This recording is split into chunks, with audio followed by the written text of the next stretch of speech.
एक सन्यासी अपनी शंका का समाधान करने का प्रयास कर रहा था। उसने पूछा कि यह अनुभूति कैसे हो कि सारा जगत ही ब्रह्म है। तब महर्षि ने कहा, यदि तुम्हारी दृष्टि ज्ञानमयी हो जाए तो तुम्हें समग्र संसार ब्रह्म भासित होगा। ब्रह्म ज्ञान के बिना तुमको ब्रह्म के सर्वव्यापकत्व का अनुभव कैसे हो सकता है। फिर किसी व्यक्ति ने महर्षि से इंद्रियानुभूति के संबंध में प्रश्न पूछा। इस पर महर्षि ने कहा, जिस अवस्था में भी व्यक्ति होता है, इंद्रियानुभूति वही रूप ग्रहण कर लेती है। इसकी वास्तविकता इस प्रकार है कि जागृत अवस्था में स्थूल शरीर स्थूल नाम रूपों की अनुभूति करता है। स्वप्न में सूक्ष्म शरीर, काल्पनिक सृष्टि तथा उसके विविध नाम रूपों की अनुभूति करता है। सुषुप्ति में देह का भान नष्ट हो जाने से वहाँ कोई अनुभूति नहीं होती है। इसी प्रकार गुणातीत अवस्था में ब्रह्म से एकत्व का भान मानव का अखिल जगत से तादात्म्य करा देता है तथा वहाँ उसकी आत्मा के अतिरिक्त कुछ भी नहीं रहता। महर्षि से आनंद की अनुभूति के संबंध में एक प्रश्न किया गया। उसके उत्तर में महर्षि कहते हैं, यदि कोई व्यक्ति यह माने कि उसकी प्रसन्नता का हेतु बाहर के साधनों और पदार्थों की प्राप्ति में है, तो यह निष्कर्ष निकलता है कि वह प्रसन्नता संपत्ति की वृद्धि तथा ह्रास से अनुपाततः बढ़नी अथवा कम होनी चाहिए।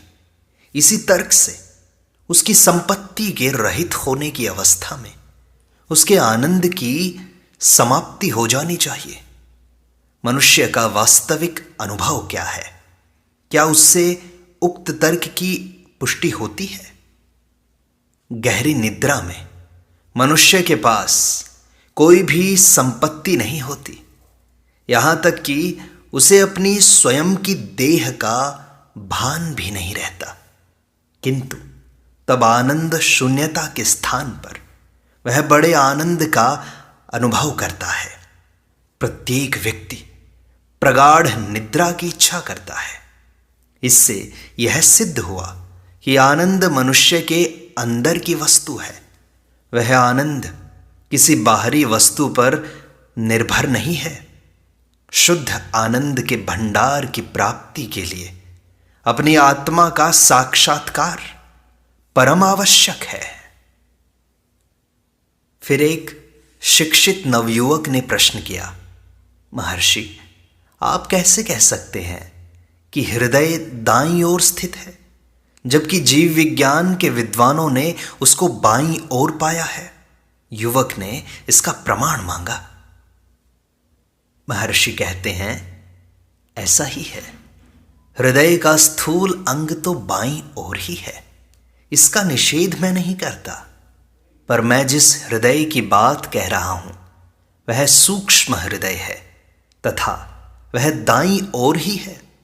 यह मेरा अनुभव है, मुझे किसी प्रमाण की आवश्यकता नहीं है। फिर भी तुम मलयालम भाषा के एक आयुर्वेद के ग्रंथ में तथा सीता उपनिषद में प्रमाण ढूंढ सकते हो। महर्षि ने उपनिषद का मंत्र दिखा दिया तथा आयुर्वेद की पुस्तक का श्लोक उद्धृत कर दिया। फिर श्री एम फ्रायडमैन, एक इंजीनियर, ने अनुग्रह पर अपने विचार प्रकट किए। वे कहते हैं, नमक की गुड़िया यदि सागर में डुबकी लगाए तो एक बरसाती कोट भी उसको सुरक्षित नहीं रख सकता। उपमा बहुत उपयुक्त थी तथा इसकी काफी प्रशंसा की गई। महर्षि ने कहा, देह ही तो वह बरसाती है। फिर एक सन्यासी युवक ने मन की व्याकुलता से निवृत्ति का उपाय जानना चाहा। महर्षि कहते हैं, तुम अपनी स्वयं की आत्मा को भुलाकर ही बाहर के पदार्थों की अनुभूति करते हो। यदि तुम दृढ़तापूर्वक आत्मभाव में स्थित रहोगे तो तुम्हें बाह्य जगत भासित नहीं होगा। जब महर्षि से पूछा गया कि क्या ईश्वरत्व की प्राप्ति के साथ ही सिद्धियों की प्राप्ति भी संभव है, जैसा कि दक्षिण मूर्ति अष्टकम के अंतिम पद्य में लिखा है, महर्षि ने उत्तर दिया, पहले ईश्वरत्व प्राप्त कर लो, तब दूसरा प्रश्न पूछ सकते हो तुम। फिर किसी ने पूछा कि क्या किसी मंत्र के अनायास उच्चारण से कोई व्यक्ति कुछ लाभ उठा सकता है क्या महर्षि? महर्षि ने कहा, नहीं, मंत्र जाप करने वाला इसका अधिकारी हो तथा मंत्र की दीक्षा प्राप्त होनी चाहिए। महर्षि ने प्रमाण स्वरूप यह दृष्टांत दिया। एक राजा अपने प्रधानमंत्री के निवास स्थान पर गया। राजा को सूचना दी गई कि प्रधानमंत्री मंत्र के जाप में व्यस्त हैं। प्रतीक्षा करने के बाद प्रधानमंत्री के उपस्थित होने पर राजा ने जाप के संबंध में अपनी जिज्ञासा प्रकट की। प्रधानमंत्री ने सूचित किया कि मैं सर्वोत्कृष्ट मंत्र गायत्री का जाप कर रहा था। राजा ने प्रधानमंत्री से मंत्र की दीक्षा लेने की इच्छा प्रकट की, परंतु प्रधानमंत्री ने राजा को दीक्षा देने में अपनी असमर्थता बताई। तदुपरांत राजा ने अन्य किसी व्यक्ति से गायत्री मंत्र जान लिया तथा मंत्री के मिलने पर उसके समक्ष गायत्री मंत्र उच्चारण कर मंत्र की शुद्धता के संबंध में जानना चाहा। मंत्री ने कहा कि मंत्र शुद्ध होते हुए भी उन्हें स्वयं यह बात भी कहने का अधिकार नहीं है।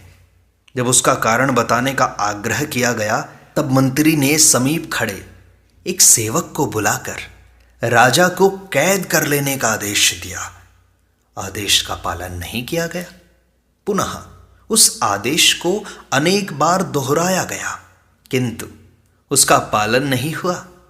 राजा बहुत क्रुद्ध हुआ और उसने उसी सेवक को आदेश दिया कि वह मंत्री को गिरफ्तार कर ले। सेवक ने आदेश का तुरंत ही पालन कर दिया। मंत्री ने हंसकर कहा कि मैंने आपकी जिज्ञासा का उत्तर प्रस्तुत कर दिया है। वह किस प्रकार? राजा ने पूछा। दोनों बार आदेश समान ही था तथा पालनकर्ता भी वही था, किंतु आदेशकर्ता भिन्न भिन्न थे। जब मैंने आदेश दिया तब उसका परिणाम कुछ नहीं हुआ, जबकि आप द्वारा दिए गए आदेश का तुरंत पालन किया गया। मंत्रों के विषय में भी इसी प्रकार है। किसी ने महर्षि से पूछा कि धार्मिक ग्रंथों में ज्ञानी को बालक के समान क्यों बताया गया है? महर्षि ने कहा, एक प्रकार से बालक तथा ज्ञानी समान ही तो हैं। बालक को बाह्य जगत की घटनाओं से तभी तक संबंध है जब तक कि घटनाएं घट रही हैं।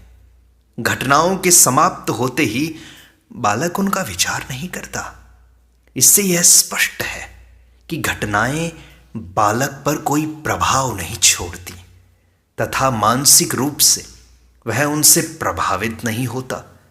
ज्ञानी के साथ भी ऐसा ही होता है। एक सज्जन ने प्रश्न किया कि महर्षि के निर्देशों के अनुसार उनकी पुस्तक सत्य निदर्शन पद्य 9 पूरक में अंकित पद्धति से आत्म साक्षात्कार किस प्रकार किया जाए। सारी कठिनाई तो मन को वश में करने में ही आती है। महर्षि इसका समाधान देते हैं। वे कहते हैं, यह प्राणायाम द्वारा संभव है।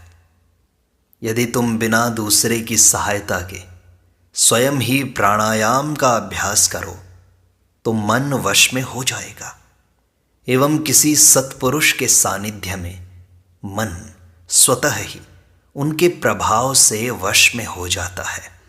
ज्ञानी के संग की, सत्संग की यही तो महानता है। एक साधक ने पूछा कि क्या प्रारब्ध कर्म कभी समाप्त हो सकता है? महर्षि कहते हैं, कर्मों में ही उनके नाश के बीज विद्यमान रहते हैं। एक व्यक्ति ने महर्षि से निवेदन किया कि वे कुछ कहें, कुछ बोलें। यह पूछे जाने पर कि वह क्या जानना चाहता है, उसने कहा कि वह कुछ भी नहीं जानता है तथा महर्षि से कुछ सुनना चाहता है। महर्षि कहते हैं, तुम जानते हो कि तुम कुछ नहीं जानते, उसी ज्ञान को खोज लो, यही मोक्ष है, मुक्ति है। आगे 6 जनवरी 1935 के महर्षि से पूछे गए प्रश्नों के तथा उनके समाधान के रूप को प्रस्तुत किया जा रहा है। एक अंग्रेज महिला श्रीमती M.A. पिगॉट, जिन्होंने गुप्त भारत की खोज पढ़ रखी थी, महर्षि के दर्शन के लिए आईं। दुभाषीय का कार्य करने के लिए एक शिष्य का प्रबंध किया गया। उस समय हॉल में बहुत से दर्शनार्थी उपस्थित थे, जिनमें बच्चों सहित कुछ स्त्रियां भी थीं। हॉल में शोरगुल हो रहा था। अंततः शांति स्थापित हो गई। अचानक महर्षि, जो शून्य में देखते हुए प्रतीत होते थे, धीमे स्वर में बोलते हुए सुने गए। बंदर। दरवाजे पर तब एक शिशु का पता लगा, जिसकी माता को द्वार के उस ओर बैठे होने से उसकी जानकारी नहीं थी, तथा एक विशाल वानर पिछले पैरों पर खड़ा होकर बालक को दोनों हाथों से प्यार से थपथपा रहा था, पर किंचित भी उसे क्षति नहीं पहुंचा रहा था। महर्षि के समक्ष दोनों ही एक दूसरे से प्रेम का व्यवहार कर रहे थे। महर्षि के शब्द को सुनकर बंदर सीधा उछलकर गायब हो गया। इस घटना ने अंग्रेज महिला को बहुत प्रभावित किया। 7 जनवरी 1935 का संवाद अब प्रारंभ किया जाता है। श्रीमती पिगॉट का प्रथम प्रश्न था, क्या साक्षात्कार के लिए गुरु की आवश्यकता है? महर्षि उत्तर देते हैं, साक्षात्कार होने में उपदेश, प्रवचन तथा ध्यान की अपेक्षा गुरु कृपा ही विशेष फलदात्री है। उपरोक्त साधन तो गौण सहायक हैं, प्रारंभिक एवं मुख्य कारण तो गुरु कृपा ही है। वे पूछती हैं, आत्म साक्षात्कार में कौन सी बाधाएं रुकावट डालती हैं? महर्षि कहते हैं, बाधाएं मन की आदतों की, वासनाओं की हैं। श्रीमती पिगॉट, मन की आदतों पर किस प्रकार विजय प्राप्त की जाए महाराज? महर्षि कहते हैं, आत्म साक्षात्कार द्वारा। तो महर्षि, यह तो एक दुरूह चक्र हो गया। महर्षि कहते हैं, इन कठिनाइयों को अहम भाव, देहाभिमान उत्पन्न करता है, वह बाधाएं उत्पन्न करता है और फिर वह अवास्तविक विरोधाभासों से दुखी होता है। यह मालूम करो कि जिज्ञासाएं कौन करता है, तो आत्मा की अनुभूति हो जाएगी। श्रीमती पिगॉट पूछती हैं, महर्षि, साक्षात्कार में किनसे सहायता मिल सकती है? महर्षि कहते हैं, शास्त्रों तथा सत्पुरुषों द्वारा दी गई शिक्षाओं से। भक्त पूछता है, क्या ये शिक्षाएं चर्चा, प्रवचन तथा ध्यान भी हो सकती हैं क्या? महर्षि कहते हैं, हां, किंतु ये सब गौण हैं, मुख्य तो केवल गुरु कृपा ही है। भक्त पूछता है, उसकी प्राप्ति में कितना समय लग सकता है महर्षि? महर्षि कहते हैं, यह तुम क्यों जानना चाहते हो? भक्त पूछता है, जिससे मुझे आशा बनी रहे। महर्षि कहते हैं, ऐसी इच्छा भी एक बाधा है। आत्मा सदैव ही है, उससे अन्य कुछ भी नहीं है। आत्मभाव से रहो, इच्छाएं तथा संशय निवृत्त हो जाएंगे। यह आत्मा सुषुप्ति, स्वप्न तथा जागृत अवस्थाओं की साक्षी है। ये अवस्थाएं अहम भाव, मैं शरीर हूं, इसकी होती हैं। आत्मा उस अहम भाव से भी परे है। क्या तुम निद्रा में नहीं थे? क्या उस समय तुम्हें यह भान था कि तुम सो रहे हो तथा संसार से अनभिज्ञ हो? जागने पर ही तुम निद्रित अवस्था का यह वर्णन करते हो कि वहां कुछ पता नहीं था। इसलिए निद्रा तथा जागृत दोनों अवस्थाओं में एक ही चेतन है। यदि तुम जागृत अवस्था के चेतन को समझ लोगे तो तुम तीनों अवस्थाओं में साक्षी रूप चेतन को जान लोगे। निद्रा के चेतन के अनुसंधान से भी उक्त चेतन की प्राप्ति हो जाएगी। भक्त पूछता है कि महर्षि, उस अवस्था में तो मुझे निद्रा घेरती है, मैं क्या करूं? महर्षि कहते हैं, कोई बात नहीं, कोई हानि नहीं। भक्त कहता है, पर महर्षि वह तो शून्यता है। महर्षि कहते हैं, शून्यता किसके लिए है, इसे तो मालूम करो। अपने स्वयं का निषेध तुम कभी नहीं कर सकते। आत्मा सर्वत्र है तथा सब अवस्थाओं में विद्यमान रहती है। भक्त पूछता है, क्या मुझे निद्रित की भांति रहते हुए भी सचेत रहने का प्रयास करना चाहिए? महर्षि कहते हैं, हां, सचेत रहना ही जागृत अवस्था है। अतः उक्त अवस्था निद्रा की न होकर निद्रा रहित निद्रा की होगी। किंतु यदि तुम विचारों के वशीभूत हो गए तो वे तुमको भटकाकर भूल भुलैया में फंसा देंगे। भक्त कहता है, तो मुझे लौटकर अपने विचारों के मूल स्रोत की खोज करनी चाहिए। महर्षि कहते हैं, निश्चय ही इस प्रक्रिया से विचार लुप्त हो जाएंगे तथा केवल आत्मा ही रह जाएगी। वास्तव में आत्मा में कोई अंतर अथवा बाह्य नहीं है, ये भी अहम से ही उदय होते हैं। आत्मा शुद्ध एवं पूर्ण है। भक्त कहता है, यह तो केवल बुद्धि से समझ में आ गया महर्षि, क्या बुद्धि साक्षात्कार में सहायक नहीं होती? महर्षि कहते हैं, हां, किसी अवस्था तक तो होती है। फिर भी यह जानना होगा कि आत्मा बुद्धि से भी परे है तथा आत्मा तक पहुंचने के लिए स्वयं बुद्धि को भी लोप होना होगा। भक्त पूछता है, क्या मुझे साक्षात्कार होने से अन्य व्यक्ति भी लाभान्वित होंगे क्या? महर्षि कहते हैं, हां, अवश्य होंगे। यही तो सर्वोत्कृष्ट परोपकार है। किंतु लाभ पहुंचाने के लिए अन्य कोई है ही नहीं।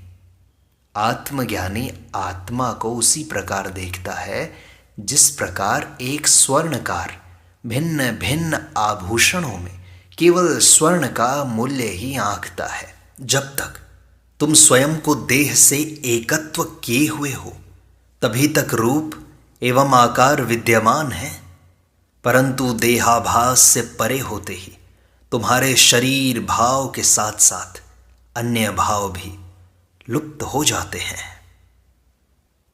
भक्त पूछता है, क्या पौधों वृक्षों आदि के साथ भी यह अनुभव होता है क्या महर्षि? महर्षि कहते हैं, क्या ये वस्तुएं आत्मा से कोई पृथक अस्तित्व रखती हैं क्या? इसे मालूम करो। तुम्हारे मन में विचार उठता है कि तुम उन वस्तुओं को देखते हो। यह विचार आत्मा से ही उदय होता है। यह खोज करो कि यह विचार किस मूल स्रोत से उत्पन्न हो रहा है। इस प्रकार विचारों का उठना बंद हो जाएगा तथा केवल आत्मा ही रह जाएगी। भक्त कहता है, महर्षि, मैं सिद्धांत रूप से ही समझ पाया हूं किंतु विचार प्रवाह तो चल ही रहा है, ये मन रुकता ही नहीं। महर्षि कहते हैं, हाँ, यह सब चलचित्र के खेल की भांति है। वहाँ पर्दे पर प्रकाश विद्यमान है तथा चलती छायाएं दर्शकों को नाट्य क्रिया के रूप में प्रभावित करती रहती हैं। यदि उक्त फिल्म में दर्शक समूह भी दिखाया जाए तो भी इसी प्रकार का प्रभाव पड़ेगा। तब दृष्टा एवं दृश्य दोनों ही पर्दे पर होंगे। इस दृष्टांत को स्वयं पर घटाकर तो देखो। तुम पर्दा हो, आत्मा ने अहम को जन्म दिया है, अहम के साथ संकल्प उत्पन्न हो गए हैं। ये संकल्प ही संसार, वृक्ष, पौधों के रूप में दृष्टिगोचर हो रहे हैं, जिनके संबंध में तुम जिज्ञासा कर रहे हो। यथार्थ में आत्मा से भिन्न यह सब कुछ भी नहीं। यदि तुम आत्मा का साक्षात्कार कर लो तो तुम सब में उसे ही देखोगे। सदैव एवं सर्वत्र केवल आत्मा की ही सत्ता है, अन्य किसी भी वस्तु की नहीं। भक्त कहता है, हाँ, केवल सिद्धांततः तो मेरी समझ में आ गया, किंतु उत्तर निश्चय ही सुंदर, सरल तथा समझ में आने योग्य है। महर्षि कहते हैं, मैं साक्षात्कार नहीं कर रहा, यह विचार भी बाधक है। वास्तव में केवल आत्मा है। इस प्रकार रमण महर्षि से बातचीत का यह भाग यहीं संपूर्णता को प्राप्त होता है। शेष अगले अंक में।